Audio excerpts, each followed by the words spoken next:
Well, folks, we finally have the details on the hero power for the amazing Reno, Hey, buddy, watch this.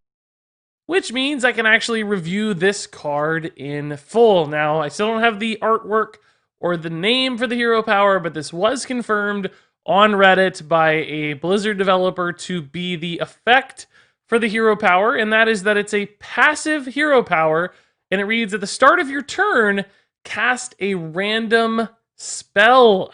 So we've got a miniature Yogg Saron or Yogg's puzzle box here every single turn for the mage, which is really flavorful for somebody like Reno, who's this like wannabe mage. He's just got this like Gatling wand and not particularly good at spell casting, so I guess he's just kind of firing off a random shot every round that you turn into him. So that feels really cool. The question is that going to be good?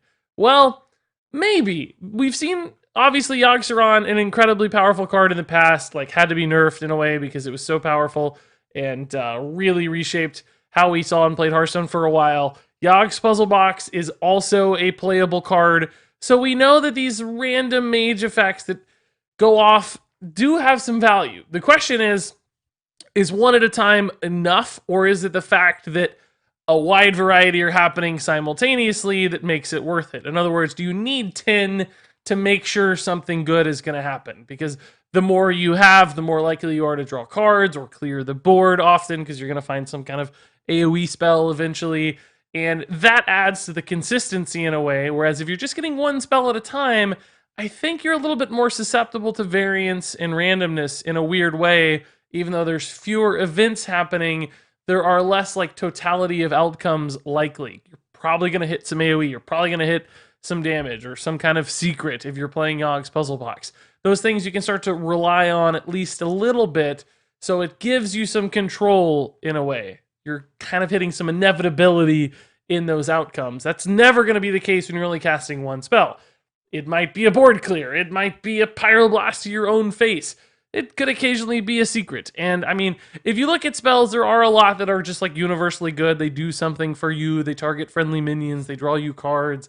So like half the turns, you're going to get something that's good, but you're going to get a lot of really bad outcomes too. And it's happening automatically without your control, unlike Yogg's Puzzle Box. Yogg's, you can play when you're behind and you hope for the best. It's the Hail Mary pass that maybe gives you an out in a game that you wouldn't otherwise get. Whereas with this hero power, it's just going to be like, well, I guess that happened. Okay, cool. And you don't really have a chance to influence when that happens or what kind of outcome you're looking for. So I think what that means is from turn to turn, it's going to do weird stuff you don't want. It's going to perhaps be more punishing than helpful in some cases. Now, that said, the Battlecry on Amazing Reno, I think, is still really, really good. It's essentially a like Plague of Death style effect in a way. The minions are just going to disappear, which means no death rattles. They're not getting shuffled into the deck like with Psychic Screams. You're not giving your additional resources to your opponent or anything of the sort. So better than Plague of Death, better than Psychic Scream, definitely better than Twisting Nether because minions aren't going to be impacted or death rattles aren't going to activate, right? So far and away the best universal removal tool that will exist in standard format Hearthstone.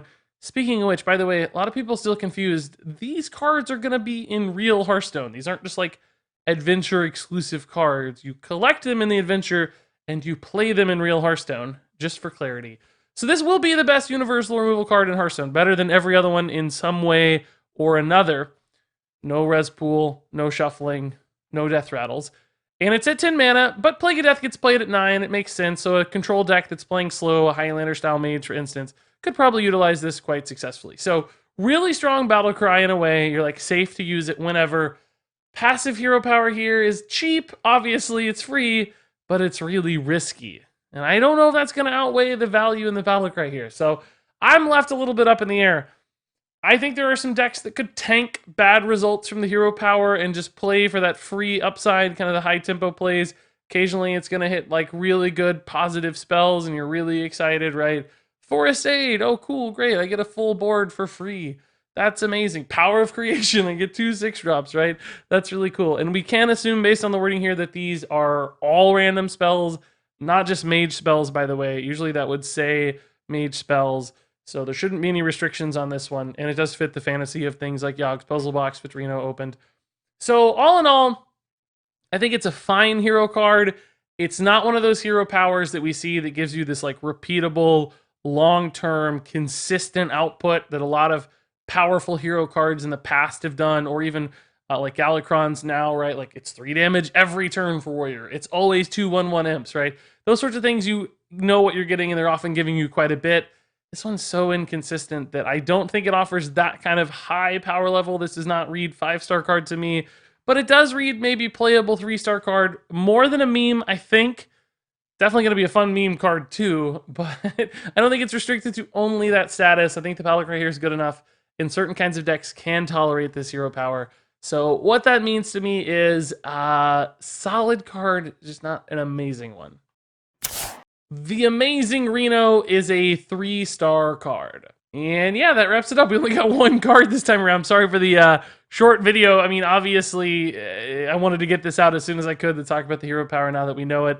I'm wondering if we'll see more hero cards for each of the heroes from the League of Explorers. That would be pretty cool to balance out the hero card pool with all the evil Galakronds. I don't know if that's going to happen. It may not, but it would be super cool if it was. So it's going to be exciting to see those if it does indeed end up being the case. That said, still, this is a really fun card. I'm going to enjoy it a lot, even if it's not particularly competitive. So looking forward to that. That said, if you guys have any insights or thoughts on this card, any questions on how the adventure is going to work or what any of these terms mean, just let me know in the comments below. But until then, thanks much for watching, and until next time, game on.